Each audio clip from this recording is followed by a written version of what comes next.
రోజాపూ డిజైన్ని అరుణ్ చేతికి చామంతి పెట్టిందని రమాదేవి కోప్పడుతుంది. ఏంటే, నీకు ఎంత ధైర్యం ఉంటే నువ్వు నా కొడుకు చేతికి ఆ రోజా పువ్వుని డిజైన్గా వేస్తావు? మర్చిపోయిన గతాన్ని నా కొడుక్కి గుర్తు చేసి బాధ పెడదామనుకుంటున్నావా? దాన్ని మళ్ళీ ఇలా డిజైన్ వేసి మరీ గుర్తు చేస్తున్నావా? నీకు ఎలా శిక్ష వేయాలో నాకు తెలుసు అని రమాదేవి చామంతి చేతిని గట్టిగా పట్టుకుంటుంది.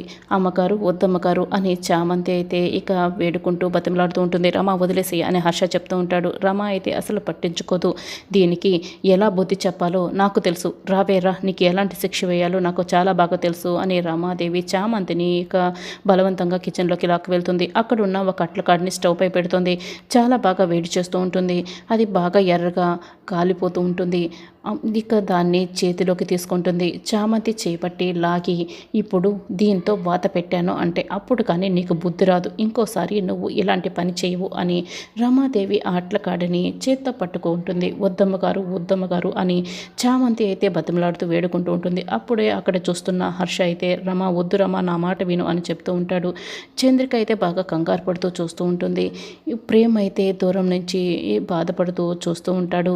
వెంటనే రమాదేవి ఆ ఎర్రగా కాలిన అట్లకాడని చామంతి చేతిపై పెడుతుంది.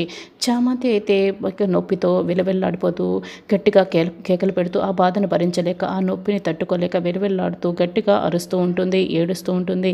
రమాదేవి అయితే చూస్తూ ఇక హాయిగా నవ్వుకుంటూ ఉంటుంది, పైశాచికంగా నవ్వుతూ ఉంటుంది. ప్రేమ్ అయితే కళ్ళు మూసుకుంటాడు. ఇక చంద్రిక కూడా కళ్ళు మూసుకుంటుంది. చామంతి అలా బాధపడుతూ ఉంటే వాళ్ళందరూ కూడా బాధపడుతూ ఉంటారు. రమాదేవి అయితే ఇక చామంతి కేకలు విని చాలా సంతోషపడుతూ ఉంటుంది.